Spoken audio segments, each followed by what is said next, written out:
Salut à tous. Ce matin, je me balade à la recherche de photos de paysages.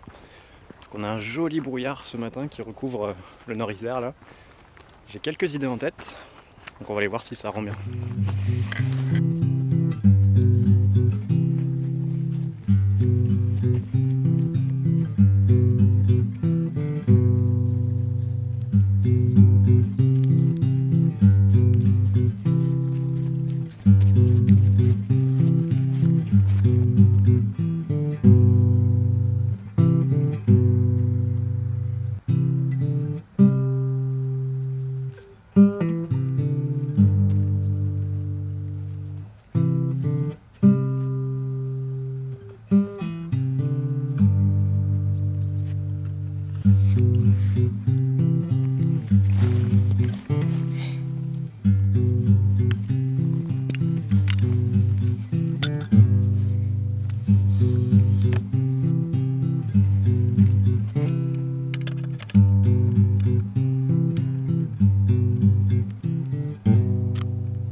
Donc la première image que j'avais en tête, c'est une image de cet arbre là.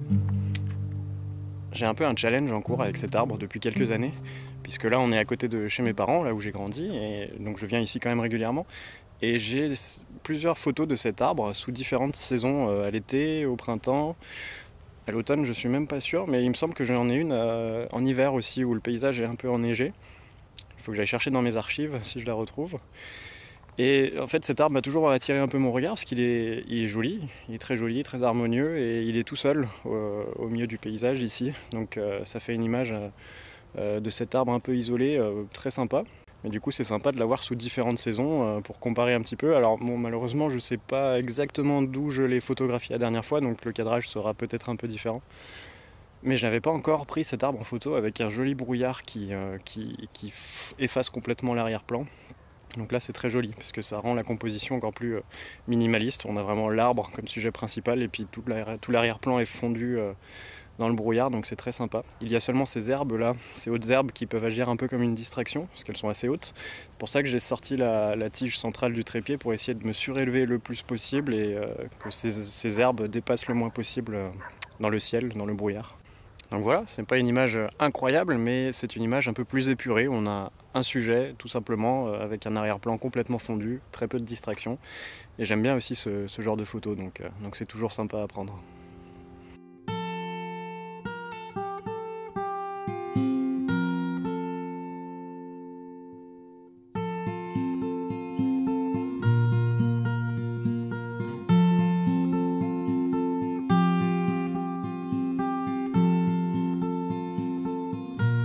Alors, petite interruption dans la vidéo, puisque je suis en effet allé voir dans mes archives et j'ai retrouvé quelques photos de cet arbre-là sous différentes saisons.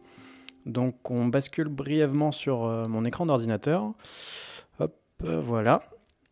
Et j'ai en effet retrouvé une photo de cet arbre-là en hiver, sous une couche de neige. Cette photo date de 2017.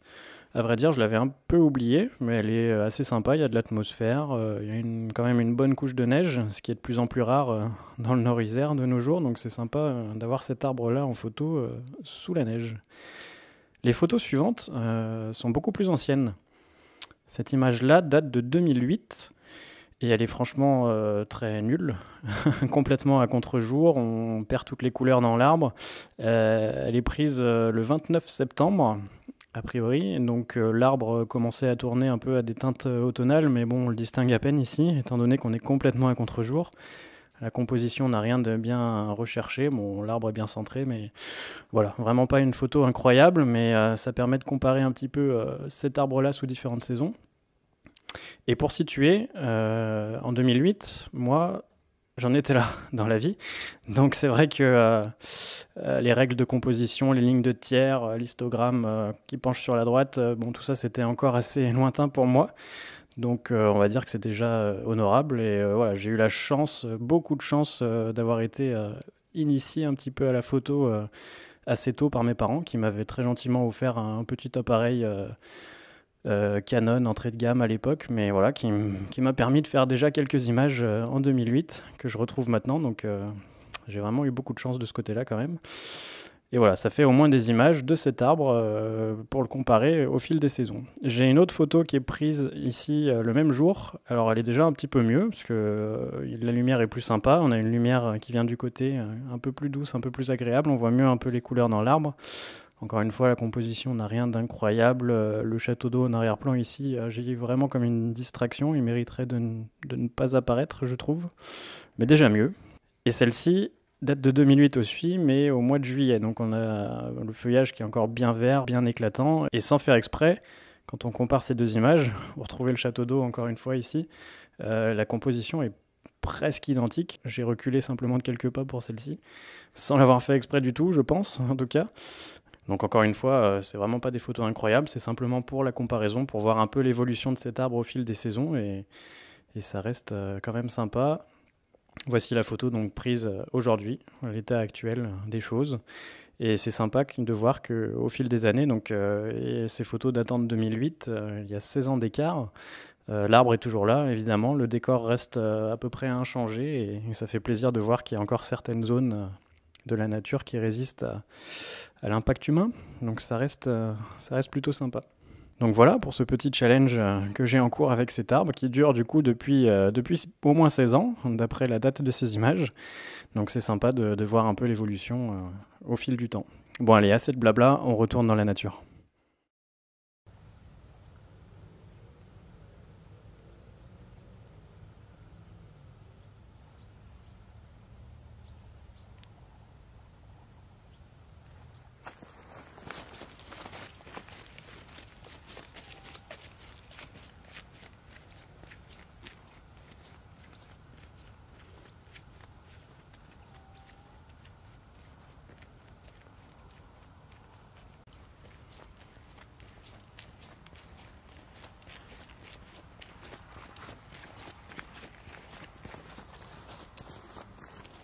C'est marrant le brouillard, hein. Comme il peut s'accrocher à certains endroits et puis se dissiper complètement ailleurs.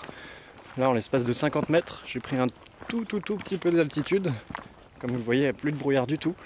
Par contre, en bas, là-bas, il est encore bien présent, bien épais. Donc là, je me dirige actuellement vers un étang où j'ai espoir que le brouillard soit resté un petit peu plus là-bas aussi. Il y a des très jolis arbres, des anciens arbres au bord de l'étang. S'il y a un peu de brume autour, ça peut faire de jolies photos aussi. Donc on va aller jeter un œil et voir à quoi ça ressemble aujourd'hui.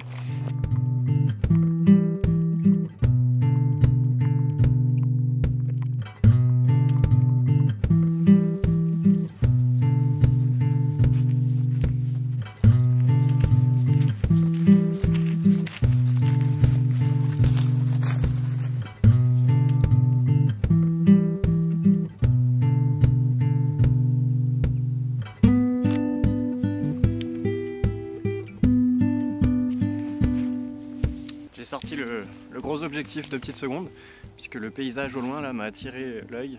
C'est très joli, on distingue tout juste les montagnes, les crêtes des montagnes qui s'entrecroisent un peu. Elles sont fondues un peu dans la brume, mais elles apparaissent de temps à autre et c'est très joli. Ça peut faire une photo très abstraite, avec très peu de détails dans l'image, juste voilà, la crête de la montagne qu'on distingue à peine à travers la brume. J'aime bien aussi ce genre d'image très abstraite, très simple, où on sait parfois pas trop ce qu'on regarde, mais on le distingue tout juste et c'est très joli. C'est dur à dire sur l'arrière de l'appareil là si ça rend vraiment bien, on verra une fois à la maison sur l'ordinateur. En tout cas c'est très sympa. Allez, on continue un peu maintenant.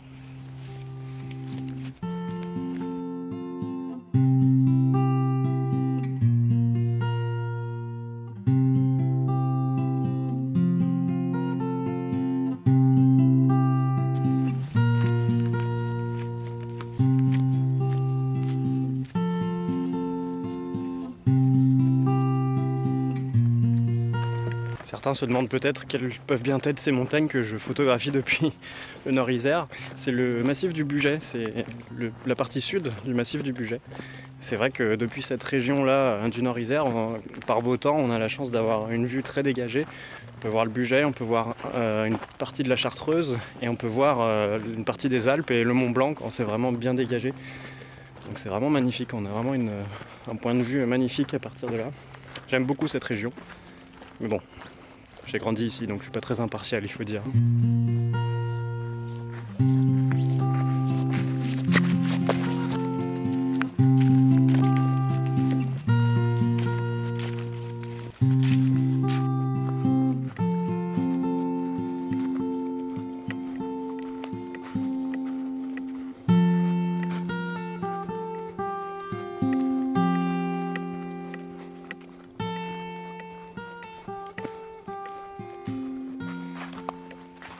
Alors la seconde image que j'avais en tête, c'est ici, avec ces magnifiques arbres qu'on trouve au bord de l'étang. Je ne sais pas si on le perçoit bien en vidéo, mais ils sont vraiment imposants, vraiment magnifiques. Et ça pourrait faire une jolie image. Alors malheureusement, il n'y a plus un pet de brouillard. Et puis le soleil est déjà assez haut, les contrastes sont un peu trop puissants. Je pense que c'est pas le meilleur moment pour faire une photo de ces arbres-là, ici en tout cas. Mais c'est pas grave, c'est toujours très sympa de les contempler. C'est quand même l'occasion de vous les montrer, de vous les partager aussi. Et puis j'aurai bien l'occasion de revenir une autre fois. Je pense que vraiment la brume serait l'élément parfait pour faire une jolie image ici, pour séparer encore plus ces arbres des autres, et puis de l'environnement qui est un peu chaotique. Une petite brume qui adoucirait l'image, les rendrait encore un peu plus majestueux, encore un peu plus impressionnants, et ça pourrait être très joli. Donc voilà, je garde toujours ça en tête. La prochaine fois que je suis par ici et qu'il y a un peu de brume, je viens directement là. C'est vrai que là j'ai traîné un petit peu. On croirait pas, mais ça prend du temps de filmer ces vidéos. Mais c'est pas grave, c'est un plaisir aussi. Et donc maintenant que je suis là, il y a un petit observatoire et puis quelques palissades au bord de l'étang qui permettent d'observer tranquillement les oiseaux sans les déranger, de les photographier plus ou moins facilement s'ils sont là. Donc je vais aller faire un tour et on va voir s'il y a quelques oiseaux qui sont là ce matin.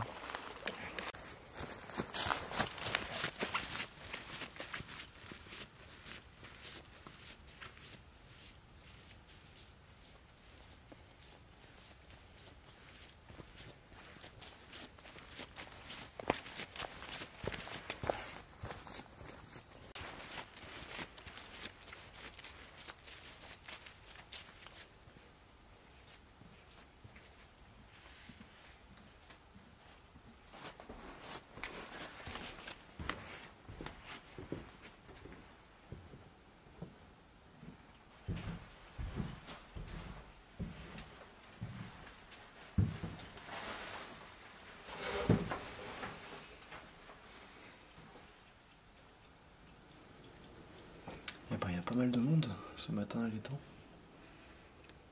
On a les traditionnels canards, les foulques, quelques hérons, quelques aigrettes, quelques cormorans aussi. Et juste en bas là-bas, on a une bécassine. C'est sympa, j'en vois pas souvent ici.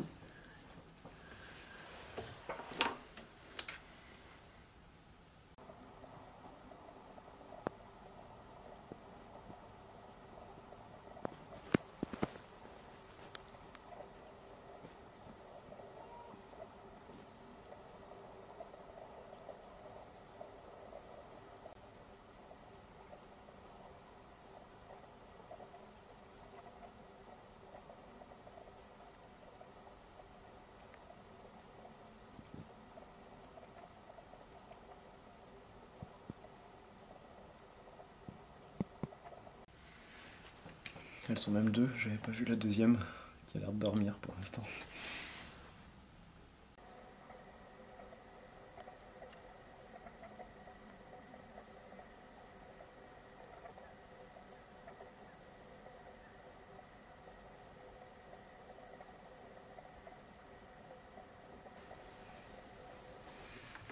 Il y a un martin pêcheur qui est passé, mais je l'ai raté. Il était trop rapide, il est reparti dans les arbres. J'ai l'espoir qu'il revienne.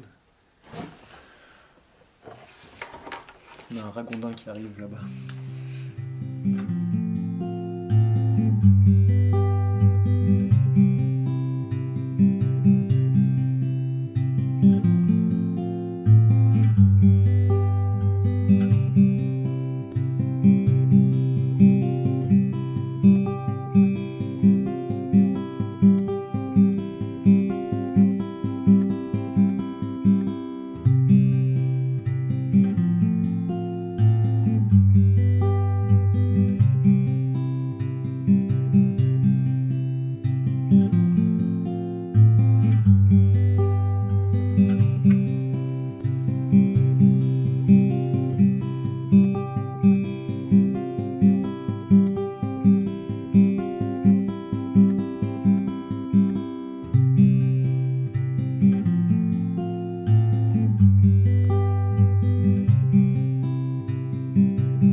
ragondin, c'est une espèce invasive. Alors j'ai horreur de ce mot, puisqu'il n'a rien envahi du tout, il n'a rien choisi d'envahir en tout cas.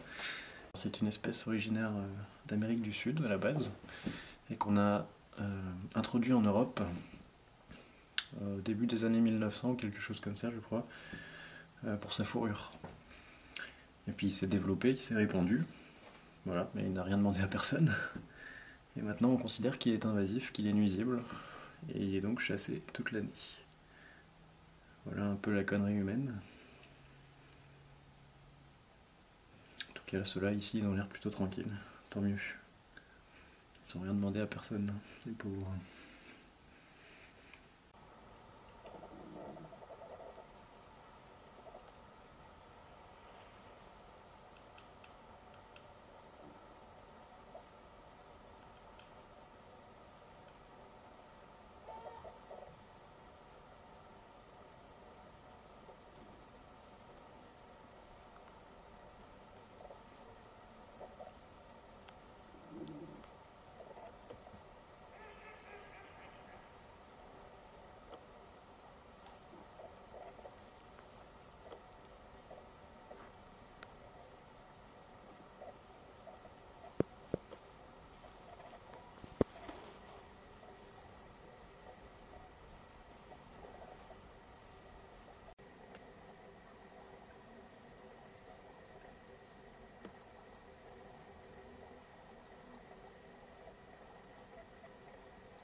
Un martin pêcheur qui est revenu. Il est plus loin que tout à l'heure, beaucoup plus loin. Mais c'est sympa quand même.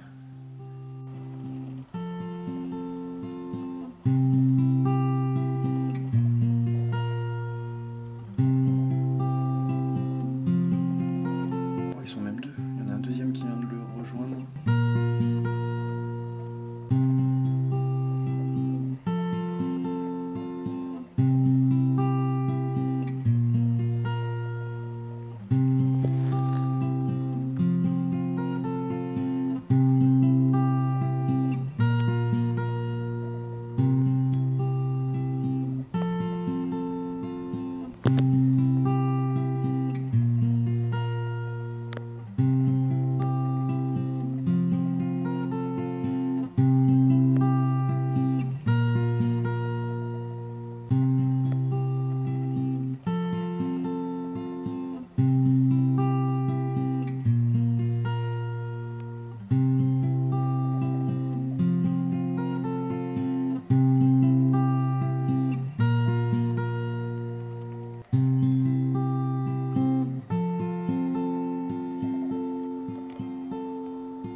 martin pêcheur est revenu sur la branche plus proche de moi, là où il était au tout début, quand je l'ai raté.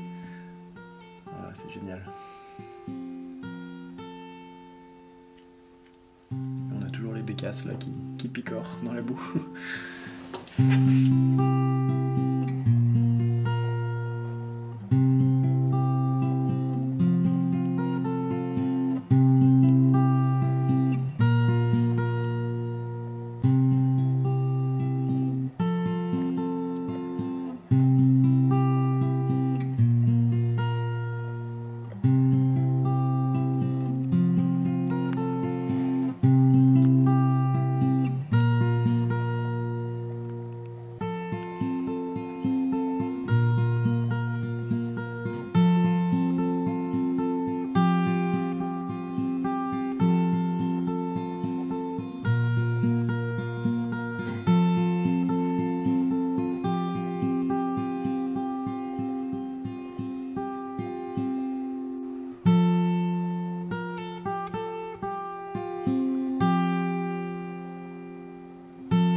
Je pense que je vais commencer à remballer et que je vais rentrer. C'était très sympa, plein de belles observations encore.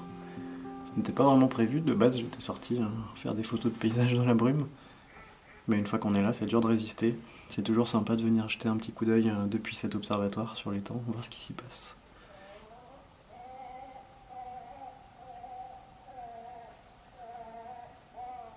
Ça c'est le cormoran qui est en train de vous remercier d'avoir regardé cette vidéo. Moi aussi, je vous remercie. Je pense que j'ai au moins une ou deux photos assez sympas du martin pêcheur à vous montrer, donc je vous laisse sur ces photos. Comme d'habitude, respectons la nature, préservons le sauvage, et je vous dis à bientôt.